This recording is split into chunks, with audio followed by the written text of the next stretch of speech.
Olá, amigo internauta, leitor do Jornal Diário de Suzano, seja muito bem-vindo, seja muito bem-vinda à série de entrevistas DS 60 anos. O jornal completa no próximo dia 3 de setembro 60 anos de fundação.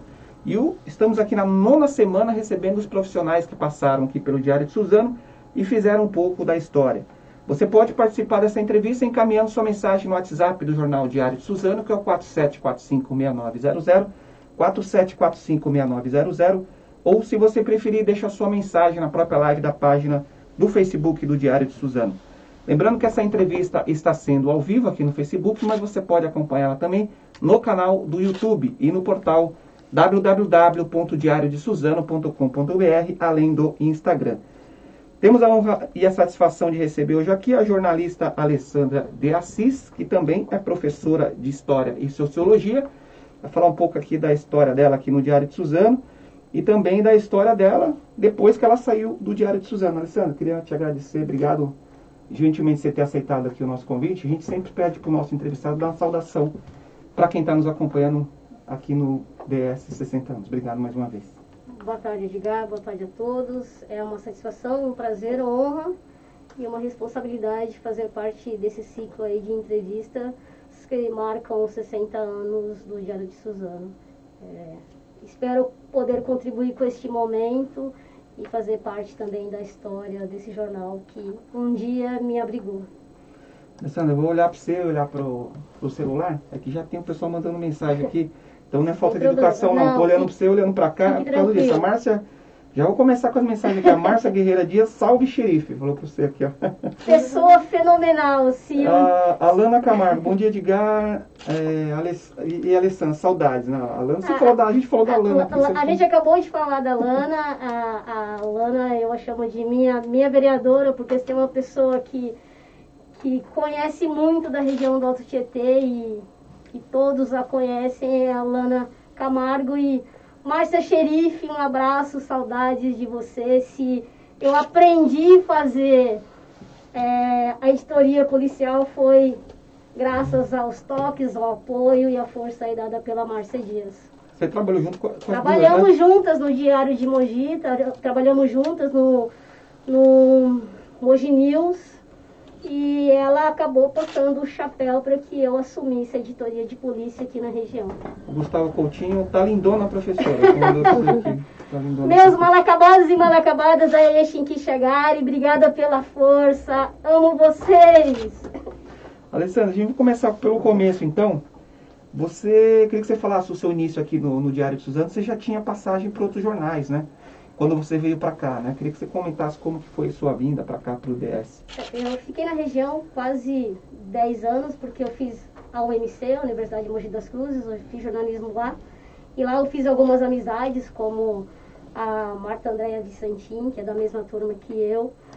E a gente começou no Diário de Mogi, onde também fizemos grandes amizades, tivemos grandes tutores, grandes orientadores. E se a gente foi o profissional que foi graças a essas pessoas como Sami Charanek, Célia Sato, Darwin Valente. Vou contar vocês, vou abrir um parênteses. O Diário de Mogi, na época, você falou que fez o Diário de Mogi, fazia região. Fazia região. Tinha uma equipe muito forte, assim, eu lembro. Tinha uma equipe. Que era uma concorrência com o DS, e eu fazia região, e não tinha como concorrer com vocês, porque era você, a Cristina, o Fábio, o Paulo Maurício e eu acho que o Vinícius também estava. Vinícius, Era uma equipe forte. O bom é que a gente era concorrente, mas a gente era amigo, né, Edgar? Assim, trocava figurinha nas E pautas. o povo ficava meio bravo, porque a gente conseguia umas informações com umas fontes que não falavam com vocês, mas era uma concorrência saudável, sempre foi, e o estar hoje aqui mostra isso, né? E depois do Diário de Mogi, eu passei pelo Mogi News. Em alguns momentos eu vou trocar, porque eu vou falar no Mogi News, vou falar Metro News, que eu também trabalhei no Metro News. Então eu trabalhei no Mogi News com uma equipe também maravilhosa.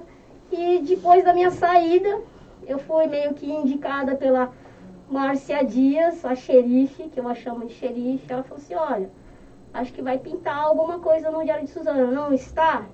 Houve o convite e vim para cá.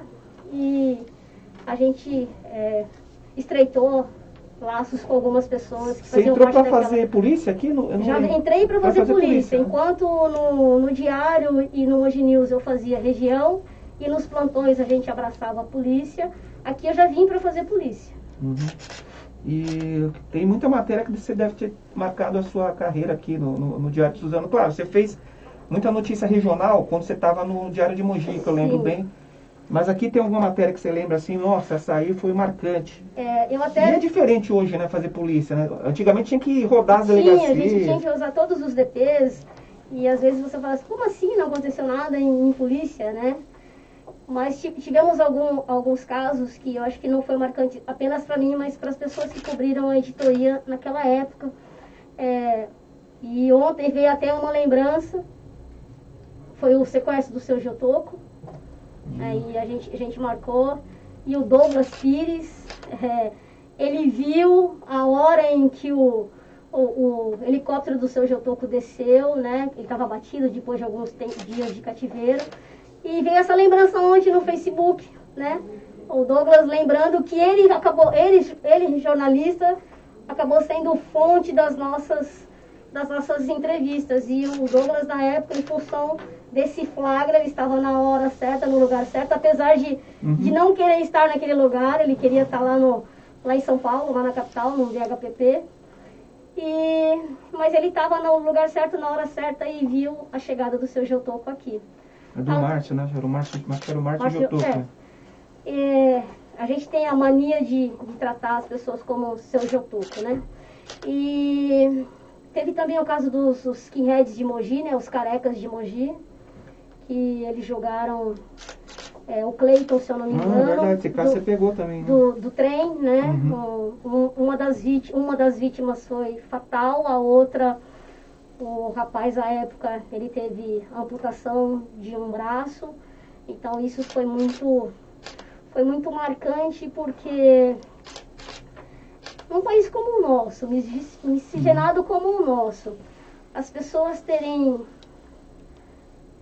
racistas, serem xenófobas, assim, somos um povo que a mistura do europeu com o africano e com o indígena que aqui já estava, e as pessoas têm esse tipo de sentimento pelo outro. A gente é nada aqui nessa terra, né? Então, eu não sou melhor que você porque é alto, baixo, gordo, magro, azul, amarelo, branco, negro. E esse caso marcou muito, né? Esse dos carecas de Mogi foi algo assim que marcou demais a gente, até por tudo isso. Era uma gurizada que não estava fazendo nada para ninguém, cantando o seu Legião Urbana na boa, e foram incomodados por esses meninos. Teve também um outro caso que o argentino de uma casa uma boate, digamos assim, uma casa de shows aqui, que foi espancado, né? Também. Eu lembro também. A gente teve isso. E tem um caso que eu lembro e me dá um nó na garganta, que foi o filho de um ex-funcionário do Chibata. Foi sequestrado. O pai tinha acabado de sair da empresa, recebeu uma indenização bacana. Souberam disso e sequestraram o filho dele. Não sei se eu posso falar o nome da criança, né? Até para não causar... Sim. O Vinícius, e o perfil do Vinícius era um menino estudioso, que gostava de automóveis, que gostava de mecânica, tinha um sonho de fazer Senai, engenharia, e ele foi pego na escola porque o sequestrador o convenceu a ver o carro novo que ele estava, e um menino deslumbrado com a mecânica, com o automóvel, ele entrou. Houve o pagamento do resgate, mas infelizmente... Essas matérias de polícia sempre marcam mais, mataram, né? Assim, eu sempre falo para os amigos, Edgar, que matéria de polícia que envolve criança é uma coisa que te marca e que te revolta. E marca para sempre, né? Você nunca mais se esquece, né? Pega o para adulto, pega o adulto, não pega a criança. É igual a covardia de pegar uma mulher. Pega alguém que tem a mesma força que você. Então, assim, e o jeito que esse menino foi morto, ele levou um tiro na nuca, colocaram um saco de lixo na cabeça dele. Então, imagina um pai receber um filho dessa maneira. Então, são matérias que te marcam para a vida inteira. E você vê que a irracionalidade humana chega a um ponto que ela é inexplicável. É verdade. Tem uma matéria que você cobriu, e nós cobrimos, na verdade. Eu estava no Diário de Suzano, você estava no Diário de Mogi, que é o Instituto Modelo de Itacoaxetuba, o IMIL, né? O IMIL era para o nosso internauta entender, era um hospital psiquiátrico que estava para fechar, né? Ele estava desativado, ia ser desativado. E os familiares dos pacientes fizeram um protesto lá na frente, né? Que não queria o fechamento, né? A gente ficou, acho que um mês cobrindo isso, né? Mais ou menos. Assim, todo dia indo lá, né? Não existia uma política de atendimento à pessoa com problemas psiquiátricos. Não existia. Hoje a gente tem alguns serviços, sejam do Estado ou da Prefeitura, que são os CRAS, né? O Centro de Referência de Atendimento Social. Não existia esse tipo de atendimento, não existia uma política. E o Brasil estava engatinhando nessa questão da política de atendimento a essas pessoas. E assim, as famílias se viram de uma hora para outra sem um suporte, sem um lugar que as abrigava, porque existem muitos comentários, estão lá. Não, você precisa analisar a situação individual de cada um.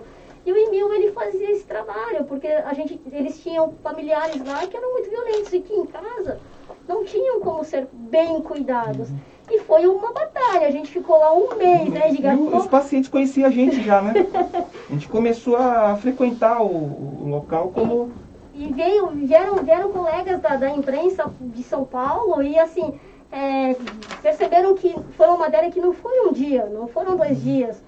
Estava já um mês essa história, então a Maria Manso da TV Cultura veio e trocava figurinhas conosco para tentar entender o que estava acontecendo. Então, tem essas trombadas que a gente acaba dando enquanto concorrentes, mas ao mesmo tempo colegas, e não é só relatar, né, Edgar? A gente também tem uma função social que é de informar e que infelizmente nesse momento está muito deturpada. Sim. Bom, depois que você saiu do Diário de Suzano, eu queria que você contasse como foi aí sua trajetória depois. Olha, Edgar, foi uma novela, digamos assim, no período Fernando Henrique Cardoso, dos 8 anos de Fernando Henrique Cardoso, eu fiquei 4 anos desempregada. Já estava meio que desencanada com relação ao jornalismo, porque eu não conseguia mais colocação no meio.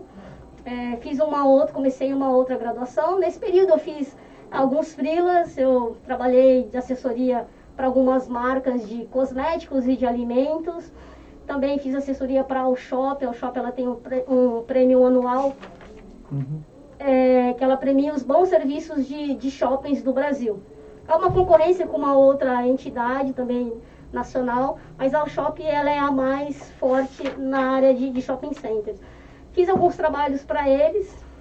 Comecei a fazer o curso de História. E no curso de História surgiu um casal de amigos que trabalhavam num jornal. E olha, Lê, tem uma oportunidade lá na Folha Metropolitana e no Metro News. Tá, fim, é um freela. É Guarulhos, é Metro News. Em Guarulhos. Circula era de graça, gratuito. Era de graça. E continua circulando? Então, a empresa passou por um problema judicial aí, familiar.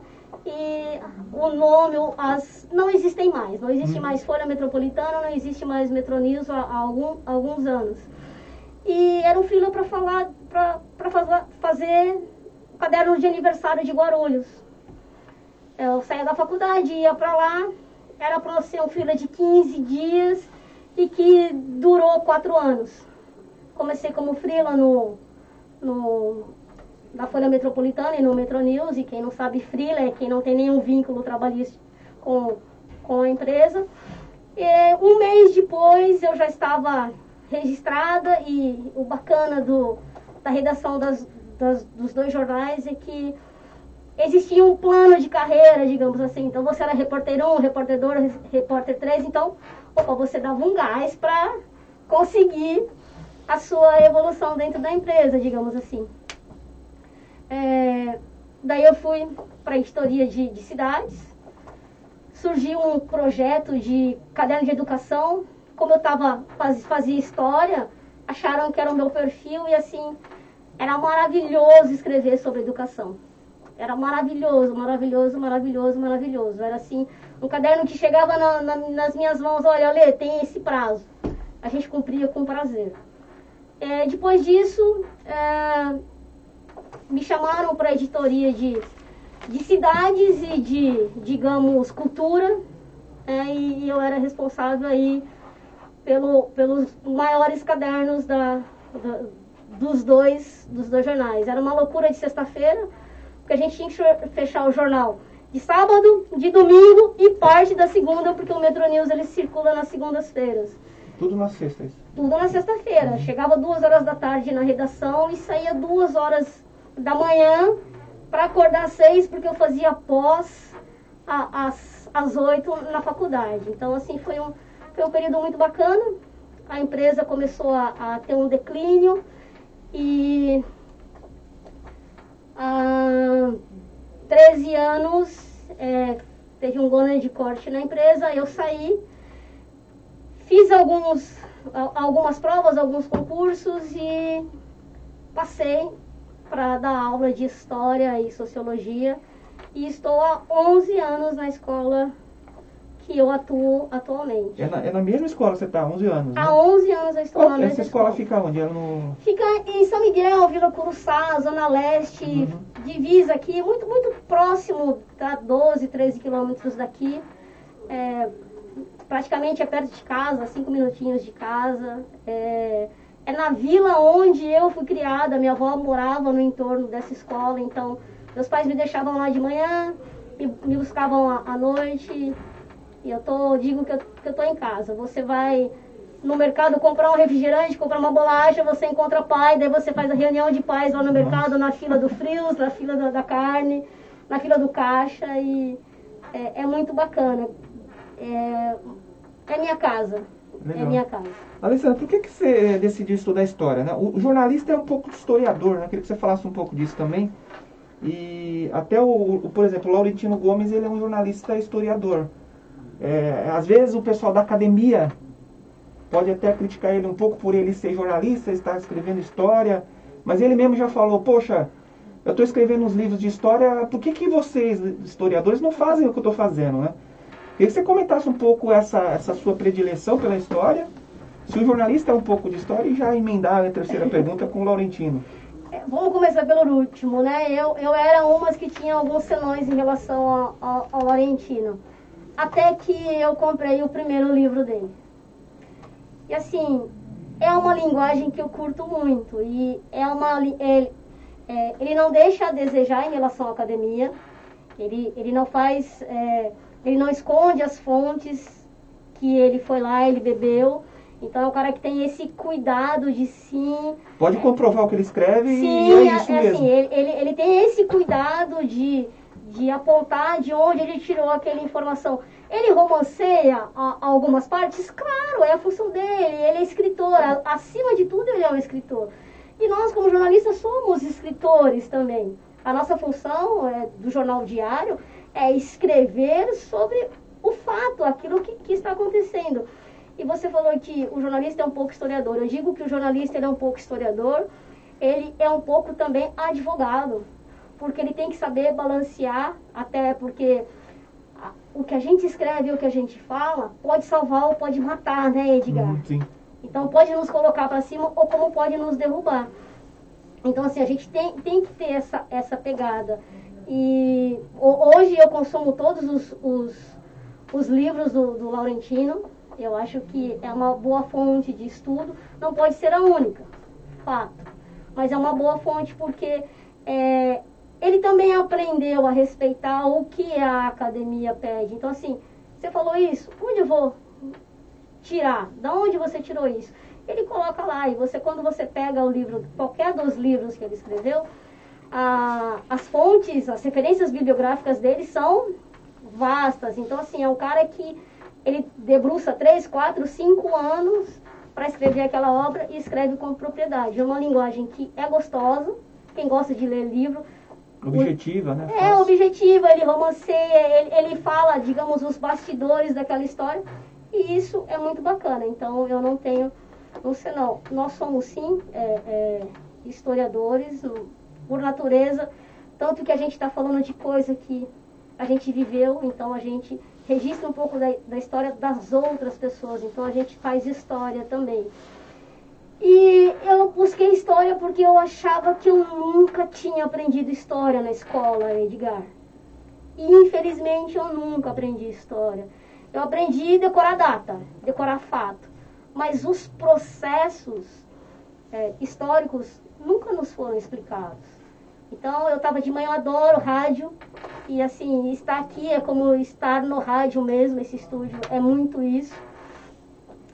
Estava no rádio ouvindo o CBN, Miguel Dias estava entrevistando um historiador, a história através das placas.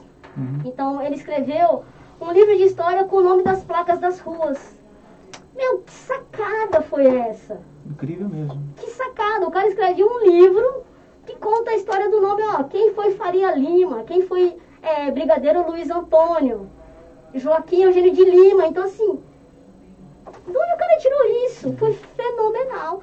Ali ele contando, e assim, são personagens que estão ali na região da Avenida Paulista e que se encontram e que se conversam.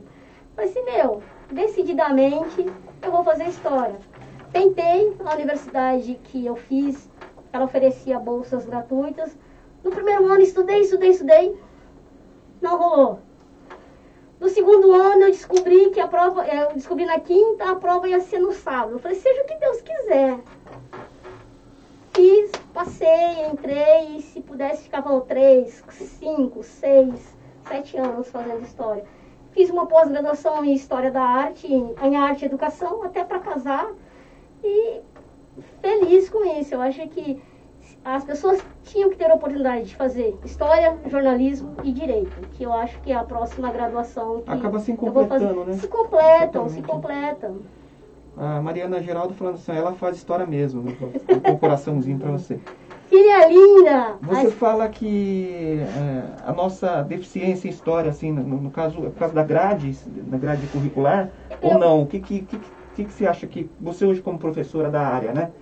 Como que é a grade hoje para ensinar o pessoal do ensino fundamental, principalmente? Eu acho que, eu acho que a nossa pegada como professora é diferente.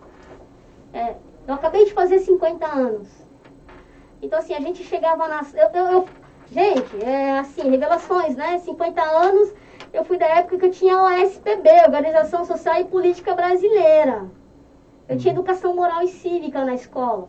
Então, assim, eu entrei na escola em 79, comecei o primeiro ano em 79, a gente ainda estava no regime militar, e a gente tinha alguns ranços. Então, assim, o professor sentava na lousa, passava algo, 30 perguntas, estuda para prova. Mas ninguém explicou pra gente que o Brasil não foi descoberto. A gente fala, descobrimento do Brasil, 22 de abril de 1500. Não, cara, tinha um tratado chamado de Tordesilhas que já dividia o Novo Mundo entre portugueses e espanhóis. Os portugueses só vieram tomar posse, então assim, não teve descoberta, teve chegada, teve tomada de posse. E isso ninguém me ensinou, Edgar. Então, são situações... Para não dizer invasão, né? Não vou querer falar essa palavra se eu falar isso... Não vou falar invasão, não, a gente vai causar um rebuliço, causa um né? rebuliço. Eu não falei isso. Também não ouvi isso, Edgar. Então, assim, ninguém nos ensinou que foi uma invasão, que foi uma falta de respeito. Que ninguém perguntou, ninguém bateu aqui, ó, licença, estamos chegando, vamos tomar posse. Foi, infelizmente, invasão. E a gente... Quando eu estudei história, eu não estudei isso. Então me foi dado essa oportunidade de pensar a minha história, a história do meu país. Eu não sei se eu sou uma boa professora, mas eu tento dar o melhor que eu posso. A gente ouve, nos últimos anos, a gente tem ouvido algumas frases que colaram no ser professor, que eu não concordo muito, porque assim... Eu não consigo fazer o meu mal acabado, abrir o caderno, trazer o caderno. Como eu vou fazer um processo de convencimento dele? Eu não consigo convencê-lo nem trazer o caderno para a escola. Mas eu preciso mostrar para ele que hoje não pega nada, mas amanhã vai pegar. Então ele precisa entender que ele é um ser social, que ele tem papel na sociedade, que ele não está ali à toa, que o pai e a mãe vão existir, mas não é para sempre. Mas como ele vai se virar? Como vai ser o trato dele, interpessoal, quando ele estiver trabalhando, que ele estiver no primeiro emprego? Então eu tento passar isso, eu tento fazer com que o meu aluno ele entenda o papel dele como ser social, como cidadão. Se ele vai conseguir absorver o conhecimento que é da disciplina de história, ótimo. Mas se eu conseguir fazê-lo entender que bom dia, boa tarde, boa noite, por favor, obrigado, posso, como isso abre portas, como isso é um cartão de visitas que menino educado, a pai e a mãe educou. Então, se ele entende que esses pequenos gestos, que esses detalhes fazem muita diferença, eu ganhei o dia. Você é a favor da derrubada? Eu vou colocar uma polêmica agora, hein? Derrubada dos monumentos, como aconteceu com o Borba Gato aí, você que é da área, né, de história. Olha, eu vou te responder como eu respondi para algumas pessoas. Sim. Se eu fosse prefeita... Derrubada não, queimaram, né? Se eu fosse prefeita, não sou a favor desse tipo de atitude. Mas como aconteceu, eu não vou gastar dinheiro da minha prefeitura para arrumar. Uhum. Eu acho que a gente precisa, nós somos dos poucos países da América, ou das Américas, que ainda não passamos a nossa história limpa. Demorou da gente fazer isso. Demorou muito. Nós somos uma nação muito nova, nós temos 521 anos. Mas a gente vai temos repassar... muitas prestações de contas a fazer, né? Quando a gente vai resolver as nossas pendências? Em qual momento? Nós temos países da América que já repassaram a sua história, a história já foi a limpo. Em qual momento a gente vai colocar a nossa história a limpo? Em qual momento a gente vai colocar os pesos e as medidas e fazerem com que eles se equivalem? Porque assim, a abolição da escravatura, não foi. Não foi assim, abriu a porteira, tchau. E aí? Ele nunca aprendeu a fazer nada além daquilo. Aí ele é preguiçoso, ele é insolente, ele é vagabundo. Poxa vida, você pega uma ração de manhã e você vai para a lida no sol, na chuva, no vento, fica 13, 14 horas lá e o cara resolve fugir, ele é vagabundo. Meu. Não é por aí. Então, assim, eu não sou a favor, eu acho que a gente precisa repassar a nossa história, a gente precisa prestar contas, a gente precisa identificar essas pessoas, o papel que elas tiveram. Não foram bonzinhos. Não foram bonzinhos. E a gente precisa contar essas verdades. Lá na capital, a gente tinha o Miocão, que ele era o nome de um ex-presidente militar. Ele deixou de ter esse nome, hoje ele é viaduto do Jango. Não, ele não tem mais um nome antigo dele. Então, assim, a gente precisa repassar esses momentos históricos. A gente precisa repassar a nossa história a limpo. Conhecer o que aconteceu na história para estar refletindo o que está hoje. E decidir. Para. Também, né? Explorador. A gente vê algumas coisas no Facebook, no Instagram, no Twitter. É assim. As pessoas realmente estão lendo o que elas estão consumindo e o que elas estão replicando. Poxa, se não fosse ele, não teríamos estradas. Gente, o progresso, ele precisava existir ao preço de vidas. Índio é humano. Não tem como. O negro, a igreja católica, ela fez um meia-culpa aí no início do século passado, que ela reconheceu, né, que o negro tem alma, que o negro é gente, que o negro não é coisa. Isso aqui é coisa. Então, ele era coisificado. Ele era um objeto. Então, assim, temos tantas peças no porto, saudável, dentes bons, assim, ele era coisificado. Então precisou alguém... Era uma mercadoria, né? Era uma mercadoria, era um produto, era um objeto. Então, assim, e tem algumas pontuações que a gente precisa fazer. E os meus alunos, se os outros não fazem, eu não posso entrar na área do outro, na sala do outro, mas aquele que é meu, eu preciso dar o mínimo que ele seja cidadão mesmo, que ele entenda a sua história, a nossa história. Nas aulas de história que vocês lecionam, existe um programa do Estado? Sim. E vocês têm liberdade também de tocar em outros pontos também? Olha, a gente tem um currículo, né? O currículo do Estado, ele vem pronto, mas acontece muito frequentemente. Você prepara, hoje a aula vai render. Você fala, a aula não fez assim. Tudo bem, pessoal? Aí a professora tem que passar textão, né? Ô, professora, chega! Em compensação, o dia que você fala assim, essa aula não vai render, essa aula rende.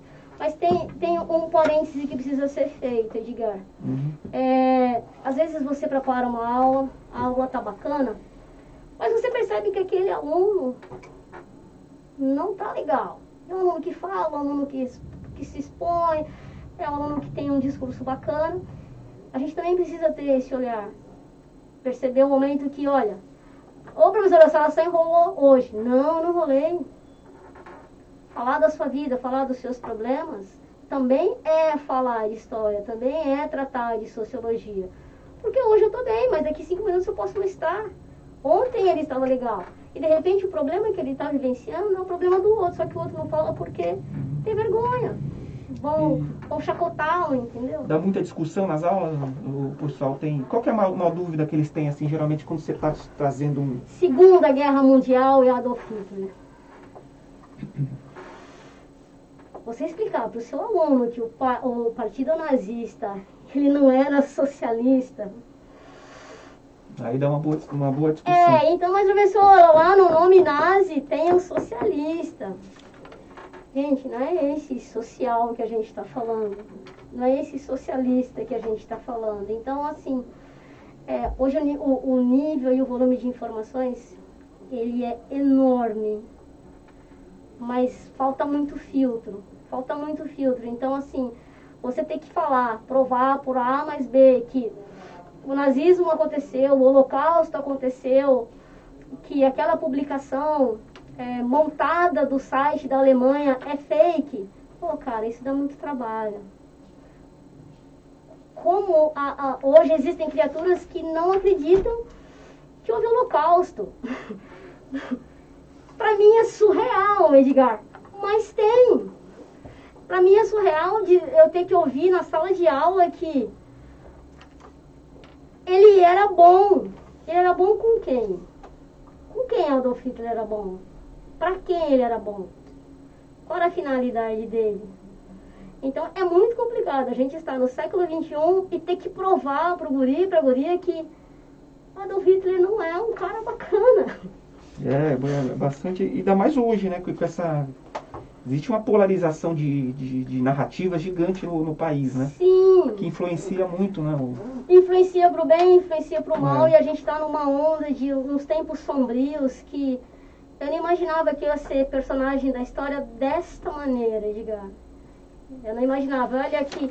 E tudo no bolo, né? É uma nova tendência política, são novos valores. E no meio disso tudo, de um novo governo, tem uma pandemia. Então, assim, ao mesmo tempo que você tem que falar pro seu ente aqui do lado que, é sério isso aí, você tem que contornar outras situações que você acredita que são surreais. Essa história de valores, de que se você pensa dessa maneira, você não é bom. Se você discorda do que está aí, você é vermelho, você é amarelo, você é azul. Não é, cara, a gente tem massa pensante. Não é porque eu não concordo com o que está que eu sou do outro lado. Existe muito mais massa pensante do que isso, dessa simplificação. Então não tem por que você simplificar dessa maneira. Não é simples. O que a gente está vivendo não é simples, Edgar. A gente está caminhando para o fim já da entrevista. Mas vamos ver, você ainda tem mais umas 2 horas ainda de entrevista. Só ter que voltar daqui a pouco para São Paulo. Eu queria que você falasse um pouco, muita gente tem dificuldade para aprender a história, às vezes tem muitos fatos históricos que você não vai conseguir, a gente não consegue ver tudo, né?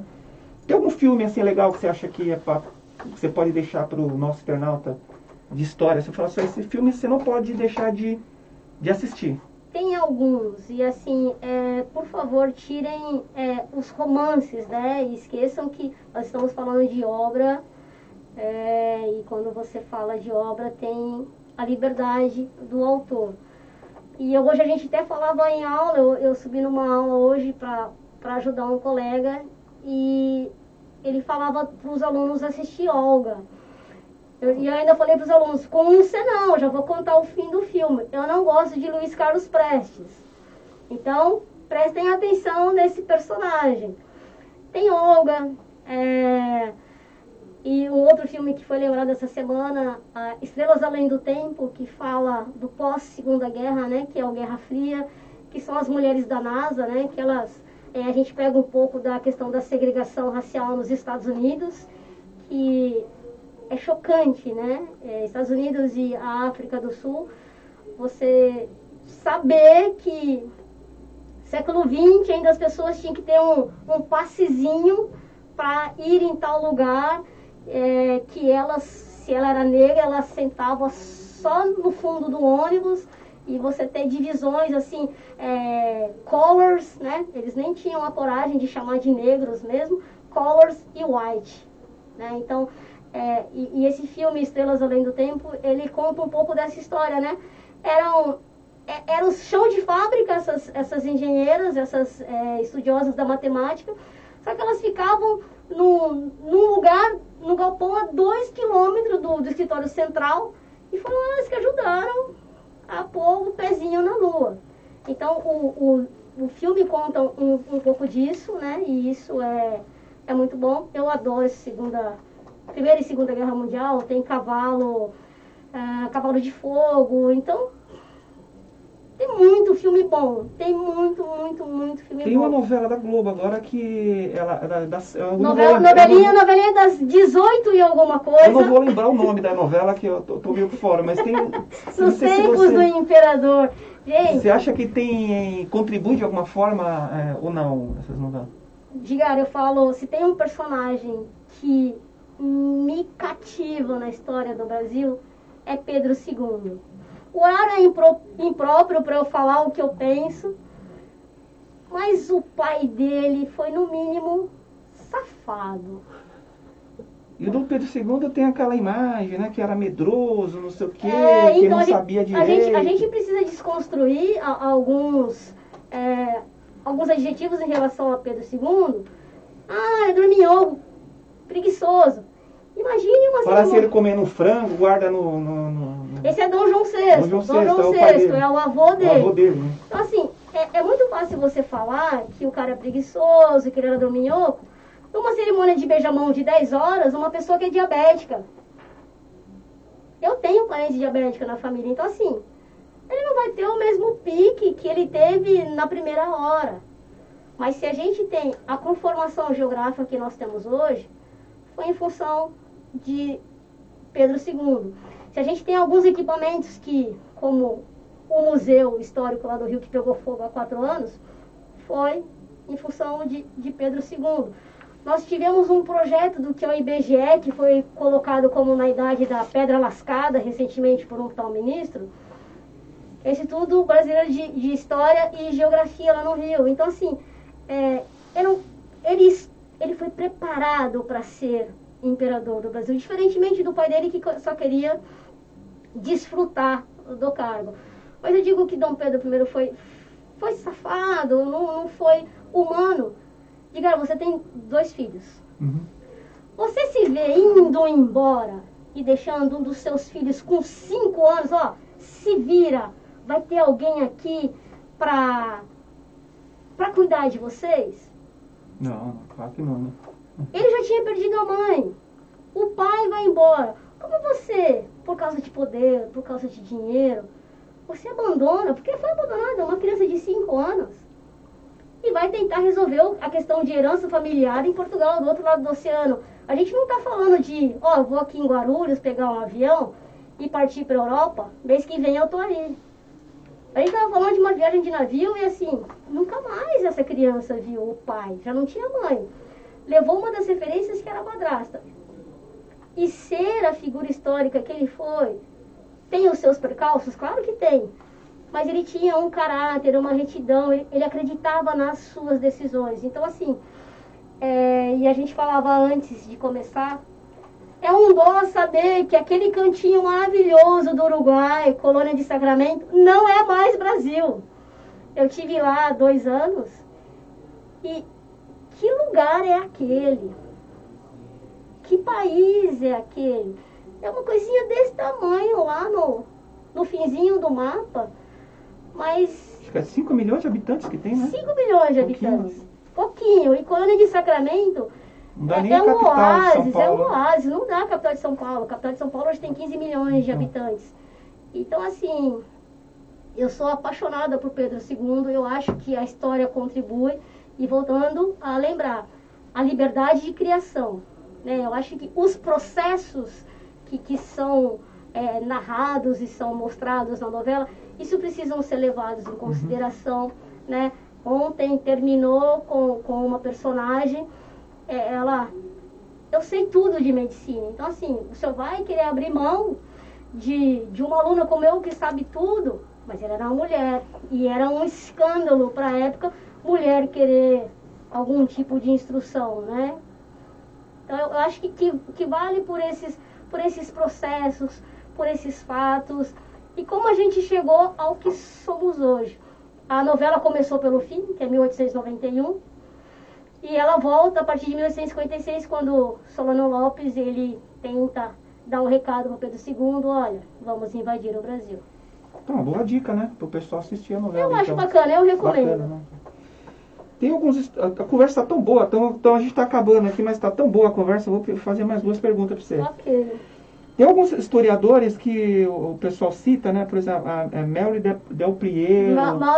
Mari Del Priore, tem entre outros historiadores. A Mari Del Priore é bacana porque, assim, ela retrata muito a história da mulher. Então, a mulher nunca foi um personagem central na história de qualquer civilização. E a Mari Del Priore, ela dá esse protagonismo para a mulher. Então, quando ela pode, ela cria um livro e ela retrata a mulher e o papel da mulher naquele momento histórico. Tem alguns outros historiadores que você pode citar para a gente deixar para o nosso internauta pesquisar também? É muito acadêmico, mas Mari Del Priore é legal, José Murilo é legal. José Murilo, excelente. Esse é excelente. O próprio Laurentino, eu acho que tudo que a gente chega a nossas mãos, a gente precisa filtrar. Mas o trabalho de pesquisa dele não pode ser jogado fora. Eu acho que é muito bacana. São 3 autores, Zé Murilo, Mari Del Priore e o Laurentino. E um que eu acho que todos que fazem história ou um dia pensaram em história, Eric Hobsbawm com as suas eras. Não tem como não estudar história, né? Sem falar de Eric Hobsbawm. É isso aí. Bom, você está dando aula numa escola, né, que é você mesmo falou na Zona Leste, Zona Leste. E Zona Leste que tem muita necessidade, o pessoal não tem muita oportunidade lá também às vezes, né? Você acha que existe no Brasil meritocracia? A gente dá para falar que existe meritocracia no Brasil com tanta desigualdade que tem hoje? Querem que tenha, mas enquanto a gente não colocar a nossa história limpa, enquanto a gente não passar a nossa história limpo, é muito complicado você falar de meritocracia numa escola como a minha, que depois de 10 anos que eu estou lá, começou a ter algum tipo de investimento nela, com aquele cara que a família, o pai é médico, a mãe é médica, que estudaram no Dante, que estudaram no Bandeirantes. Não tem como a gente fazer... Não dá pra competir. Não dá como a gente comparar laranja com banana, Edgar. Não tem, são realidades diferentes. Enquanto a realidade do guri que ele tem uma etiqueta, ele é bem nascido, digamos assim, ele é filho esplêndido, de berço esplêndido, o investimento dele é só ali, ó, foco, estuda, estuda, estuda, estuda, esporte. Estuda, estuda, estuda, esporte. O foco do meu aluno é, ô professora, não pode demorar muito que eu preciso de trabalhar.